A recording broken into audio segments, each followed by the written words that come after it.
Good morning, all of you. I hope you all are fine and well at your home. I think you all are good and safe. So today, this is the lecture of communication skills second. Then I am going to start to teach you about the subject. First of all, before discussing about anything else, we should know about our syllabus. Then our syllabus is in communication skills. You have already read in the first semester, but there are some changes now. And in grammar, you will read about some units and some topics that are. First topic is functional grammar. What is the functional grammar? In this topic, you will learn about tenses. Tenses. The next topic is preposition. And the next is framing questions. And the next, conjunctions. Okay? This is a topic, functional grammar. After this, the next topic is, the next unit is reading. And what will you learn in reading? Unseen passages. Unseen passages for comprehension. Unseen passages for comprehension means कि आपको एक unseen passage दिया जाएगा जो कि unseen means जो कि आपने पढ़ा हुआ नहीं है, और जो आपने पढ़ा हुआ नहीं है that is unseen, जिसमें आपको कुछ question and answer sort out करने होंगे. ओके. एंड इसके अलावा आपको दी जाएगी vocabulary. Vocabulary means word parts. You can say आपको antonyms, synonyms, one word substitution and prefix, suffix, so many things that are very valuable for your future. Okay. The next topic is writing skill. Writing skill जो कि हमको बहुत ज़्यादा एक important unit हमको दिया गया है. That is a very good topic जहाँ पे हमको लेटर्स के बारे में, how to write a letter, how to write an official letter, how to make memos, how to write about the agendas and the report writing. So many important things will be taught and will be covered in this topic. Okay. इस प्रकार से आपका syllabus इन 3 units में divide किया गया है. I think आप सभी को ये सिलेबस और ये टॉपिक्स पढ़ने में काफ़ी इंटरेस्ट आएगा, because these are the very important and the very important topics for all of you and you will learn many things. Okay. So first of all today we will learn about the first topic and that is tenses. Tenses आप सभी ने पढ़े होंगे, बचपन से पढ़ते आ रहे हैं हम tenses. And as we know, the tense is a very important part of the English grammar. क्योंकि इंग्लिश ग्रामर में अगर आपको टेंस नहीं आते then your base is very much weak. अगर आपको टेंस नहीं आते then you cannot cover so many things without tenses. Because tenses हमारी पूरी हेल्प करते हैं सारी चीज़ों को कवर अप करने में, सारे यूनिट्स को कवर करने में, क्योंकि it is the base of the English grammar. So we should be very much skilled in this topic. Okay. So tenses के बारे में हम लोग डिस्कस करेंगे, लेकिन सबसे पहले हमें पता होना चाहिए that what is tense. So students, what is tense? Let's discuss about it. तो आप में से कई लोग जानते भी होंगे कि टेंस क्या होता है, लेकिन कुछ लोग जो होंगे जो जिनके माइंड से अब ये चीज़ बिल्कुल स्ट्राइक हो चुकी है कि बिल्कुल हर तरीके की टेंस होता क्या है, उन्हें उसका ABCD भी ठीक से याद नहीं होगा. देन टेंसेस के बारे में मैं सबसे पहले आपको बताऊंगी कि there is a relation between time and tenses. Tenses और टाइम का आपस में को रिलेशन है. जैसे कि टेंसेस के बारे में अगर बात आती है तो सबसे पहले क्वेश्चन हमारे माइंड में ये इमर्ज होता है कि टेंस होता क्या है. And what is tense? Let's discuss about it. It is a very interesting topic. If you think that it is boring, no, it is not at all boring at all. It is very much interesting because this will lead us to the so many things that we will learn in it. Okay. तो tense होता क्या है? Tense हमको बताता है the tense shows us the time of an action. Means tense shows us the time of an action और event. मतलब क्या होता है?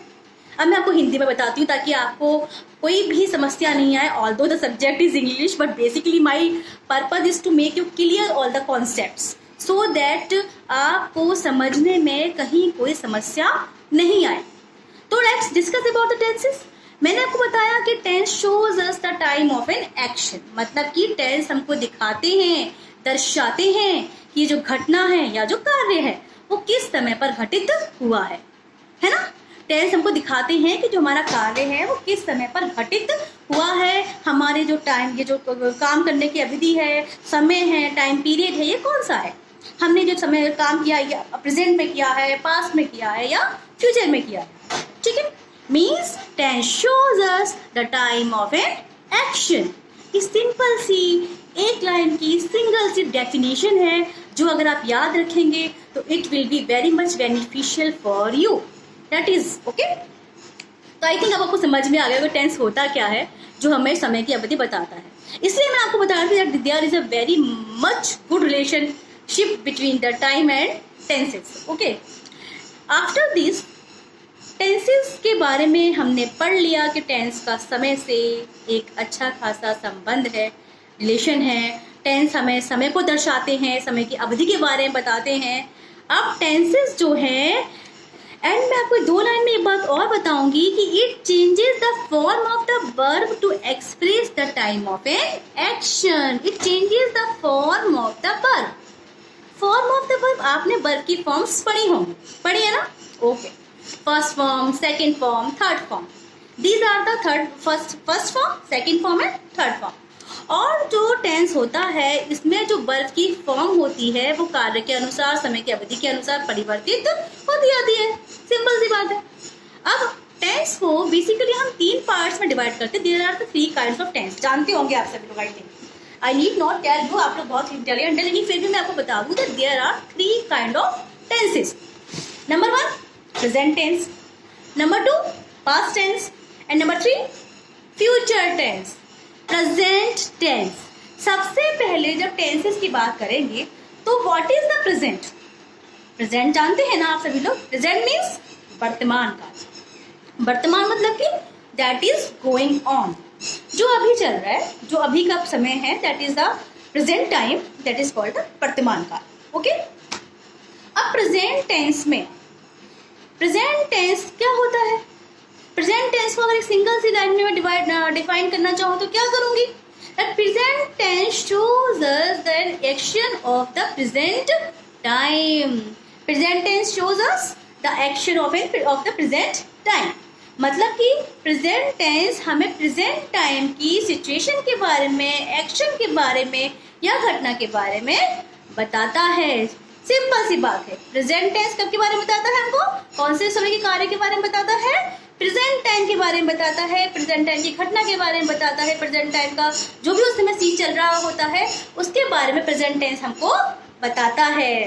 Okay, and the next is past tense. Past मतलब कि जो बीत गया, बीत मतलब कि जो निकल गया। ओके, और पास्ट टेंस क्या होता है? पास्ट टेंस भी हमको, it is very simple, nothing to crumble, कुछ भी आपको रटना नहीं है, सिर्फ और सिर्फ समझना है। If you understand me, if you are watching me, you are getting me, then means कि आपको कॉन्सेप्ट क्लियर हो रहा है। And my basic purpose is to make you clear the concept, not to learn the things. Grammar में वैसे भी कभी भी कोई भी चीज रटी नहीं जाती, सिर्फ समझी जाती है। I always say that grammar is just like mathematics. If you learn the concepts and the formulas in mathematics, then you need not to learn anything else. Okay? That's why I will suggest to learn the concept, not to make it grumble. सीखिए, समझिए, लेकिन रटिए नहीं। Okay? So first of all, I would like to tell you about the past tense.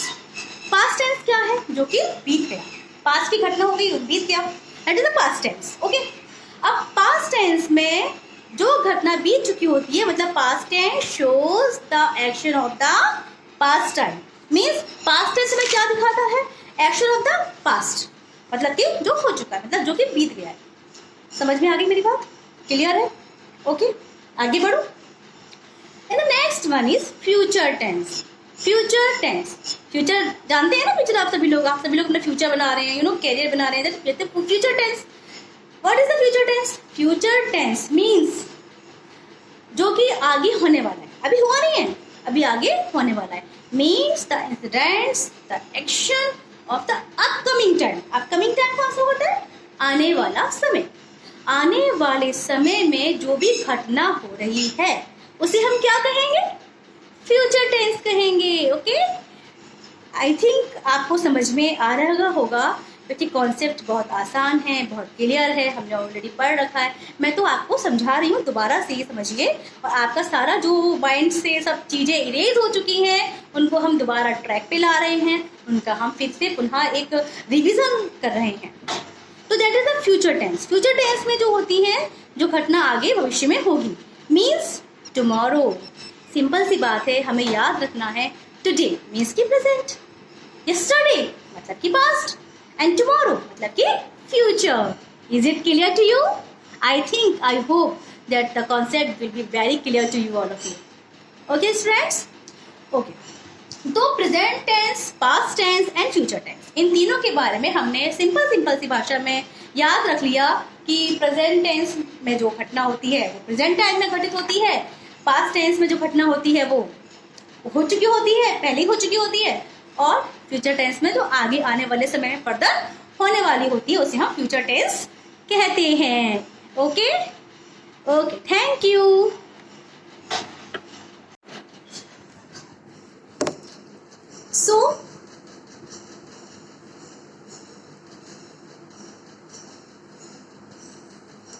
So after telling you about the concept of tenses and about its types, present, past and future, now I will discuss about these types. As we know that tenses are of three types: present tense, past tense and future tense. And these tenses can also be divided into four kinds. Number one, present tense. So today I will discuss about the present tense. Present tense को भी हम चार parts में divide करते हैं। First of all, present tense को हम चार पार्ट्स में डिवाइड करते हैं, और फर्स्ट ऑफ ऑल हमारा जो पहला टॉपिक है that is the present indefinite tense. Present indefinite tense. Now present indefinite के बारे में मैं आपको इतना बता दूं कि प्रेजेंट इंडेफिनिट टेंस को हम सिंपल प्रेजेंट टेंस भी कहते हैं। सिंपल प्रेजेंट टेंस या प्रेजेंट इंडेफिनिट टेंस दोनों सिमिलर, एक ही बात है। अगर आपसे कोई कहता है सिंपल प्रेजेंट टेंस या प्रेजेंट इंडेफिनिट टेंस, मतलब कि सेम बात। तो प्रेजेंट इंडेफिनिट टेंस के बारे में मैं आपको इतना बताऊंगी कि it shows about the regular habits और रेगुलर इंसिडेंट्स और द यूनिवर्सल ट्रुथ। मीन्स कि जो घटनाएं दिन प्रतिदिन की होती हैं, दिनचर्या की होती हैं, या कोई सार्वभौमिक सत्य होता है। सार्वभौमिक सत्य मतलब जिससे हम बदल नहीं सकते, या फिर कोई ऐसी घटना होती है जो कि दिन प्रतिदिन में घटित होती है, वो प्रेजेंट इंडेफिनिट टेंस में बनाई जाती है। और इसके अलावा इसकी एक सिंपल सी एक और बात मैं आपको बताऊँ, किसी की भी आदत संबंधी मतलब कि हैबिचुअल एक्ट, अगर किसी का कोई हैबिचुअल एक्ट है वो भी प्रेजेंट इंडेफिनिट टेंस में ही आकर होता है, उसे बनाया जाता है। और अगर हम सिंपल शब्दों में बातचीत करें, आपको मैं बेसिकली बताऊं तो इसकी सिंपल सी एक पहचान है कि present indefinite tense we identified through the words ता है, ती है, ते है, तो है आदि। यानी इन शब्दों के द्वारा, यानी कि जिन वाक्यों का अंत ता है, ती है, ते है, तो है आदि शब्दों पे होता है, उसे हम प्रेजेंट इंडेफिनिट टेंस कहते हैं। अब आपको बात समझ में आई ना, कि जैसे कि हिंदी में हमने कोई वाक्य बनाया, हिंदी में हमारा कोई वाक्य है जो कि ता है, ती है, तो है, ते है आदि शब्दों पे समाप्त हो रहा है। इसका अर्थ ये है कि ये जो वाक्य है ये कौन से टेंस का है? प्रेजेंट इंडेफिनिट टेंस का है। तो इसमें हम जो भी फॉर्मूला अप्लाई करेंगे, जो भी रूल यूज करेंगे, वो हमारे कौन से होंगे? प्रेजेंट इंडेफिनिट टेंस के रूल्स होंगे। ठीक है, अब प्रेजेंट टेंस इंडेफिनिट टेंस में हम कौन से रूल यूज करते हैं हमें ये पता होना जरूरी है, क्योंकि सबसे पहले हम प्रेजेंट इंडेफिनिट टेंस की बात कर रहे हैं। तो सिंपल सी आप बात ध्यान रखें कि indefinite tense, present indefinite tense, जैसे कि आदत संबंधी कोई भी बात है, कोई सार्वभौमिक सत्य है, कोई दिनचर्या की बात है, तो वो हमारी प्रेजेंट इंडेफिनिट टेंस में बनाई जाती है। आपको इतनी बात ध्यान रखनी होगी, ये कोई रटने वाली बात नहीं है, सिंपल सी बात है। अब आप खुद ही एक एग्जाम्पल के थ्रू समझ लें, जैसे कि मैं प्रतिदिन टहलता हूँ, मैं प्रतिदिन टहलता हूँ, ये एक आदत संबंधी बात मान लीजिए आप इसको। किसी की आदत है कि वो टहलता है, या उसकी दिनचर्या का उसके स्केड्यूल का एक पार्ट है कि वो टहलता है, तो ये ऑटोमेटिकली खत्म किस पे हो रहा है? ता है, ती है, तो है, ये शब्दों पे। टहलता है, ता है। तो ये सिंपल सी बात हमको समझ में आ गई, ये कौन सा टेंस है? Present indefinite tense. ठीक है। सूरज पूरब में निकलता है, ये एक यूनिवर्सल ट्रूथ है, सार्वभौमिक सत्य है। ये नहीं है कि आज पूरब में निकला कल पश्चिम में निकल आएगा, ये कभी नहीं बदलने वाला। सूरज हमेशा पूरब में निकलता है तो पूरब में ही निकलेगा। ठीक है ना। तो जब सूरज पूरब में निकलता है means the sun rises in the east. ये एक यूनिवर्सल ट्रूथ है that we can not change. Okay. इस प्रकार से आदत संबंधी कोई भी बात है या किसी का नेचर है, जैसे कि मैं कहूँ रवि हमेशा झूठ बोलता है, तो ये उसका एक स्वभाव है, इट्स अ ह्यूमन बिहेवियर, उसका बिहेवियर है। बिहेवियर ऑफ रवि क्या है कि वो झूठ बोलता है। अब जब रवि झूठ बोलता है ये उसकी आदत है। आदत के बारे में मैंने आपको भी बताया था कि आदत संबंधी दिन प्रतिदिन की दिनचर्या से संबंधित या कोई भी यूनिवर्सल ट्रूथ होता है उसे हम प्रेजेंट इंडेफिनिट टेंस में बनाते हैं। ठीक है, बात समझ में आ रही है मेरी आप लोगों को? तो इस प्रकार से हमको सिंपल सी एक बात याद रखनी है, सिंपल सी बात हमें माइंड में बिठानी है कि प्रेजेंट इंडेफिनिट टेंस में रेगुलर एक्ट्स हैं, आपके हैबिचुअल एक्ट हैं या यूनिवर्सल ट्रूथ हैं, इन सभी जो बातें हैं वो हमारी प्रेजेंट इंडेफिनिट टेंस में आती हैं। और बेसिकली इसकी एक सिंपल सी पहचान होती है, ता है, ती है, ते हैं और तो है आदि शब्द। अब इसमें कौन सा फॉर्मूला हम अप्लाई करते हैं ये मैं आपको बता दूँ। जब भी हम कोई टेंस बनाते हैं तो सबसे पहले हमारा आता है उस वाक्य में सब्जेक्ट। सब्जेक्ट यानी कि कर्ता, सब्जेक्ट प्लस, अब हमको इतनी बात अपने माइंड में सेट करनी है कि सब्जेक्ट के बाद में हम इसमें क्या यूज करते हैं? Main verb. मेन वर्ब जानते हैं आप सभी लोग? मुख्य क्रिया। अब मुख्य क्रिया क्या होता है? देखिए, कोई भी चीज को हम आगे फर्दर समझने से पहले जो छोटी छोटी चीजें होती है हमें उसके बारे में, माइन्यूट चीजों के बारे में पता होना चाहिए, तभी फाइनली उसका कॉन्सेप्ट हमको समझ में आएगा। मैंने कहा मेन वर्ब। मेन वर्ब यानी कि मुख्य क्रिया कह रही हूं मैं। अब मुख्य क्रिया क्या होता है? किसी भी वाक्य में, किसी भी सेंटेंस में जो मेनली काम हो रहा होता है, जो कार्य हो रहा होता है, उसे हम उसकी मुख्य क्रिया कहते हैं। जैसे कि बच्चे खेलते हैं, अब बच्चों का मुख्य क्रिया कौन सी हुई इसमें? सो ऑन, बच्चे खेलते हैं तो उसमें मुख्य क्रिया क्या है हमारा? बच्चे खेलते हैं। बच्चे क्या कर रहे हैं? खेल रहे हैं। तो उनका मेन वर्ब क्या है? उनका मुख्य काम क्या यहाँ पे हो रहा है? खेलना। यानी कि किसी भी सेंटेंस में मुख्य रूप से जो काम हो रहा होता है उसे हम उस सेंटेंस की मेन वर्ब कहते हैं। ठीक है। देखिए, दो चीजें होती हैं, मेन वर्ब और हेल्पिंग वर्ब। मेन वर्ब आपको समझ में आ गई होगी, और हेल्पिंग वर्ब को हिंदी में हम कहते हैं सहायक क्रिया। सहायक क्रिया क्या होती है? आपने कुछ शब्द में मैं बोल रही हूँ, जैसे कि do, does, is, am, are, was, were, ये सब क्या है? ये सभी चीजें एक सेंटेंस की मुख्य क्रिया है, मतलब कि सॉरी, ये सभी सेंटेंस की हेल्पिंग वर्ब है। मुख्य क्रिया क्या है? जैसे मैंने आपको बता दिया, जैसे चिल्ड्रन आर प्लेइंग, या बच्चे खेलते हैं, द चिल्ड्रन प्ले, और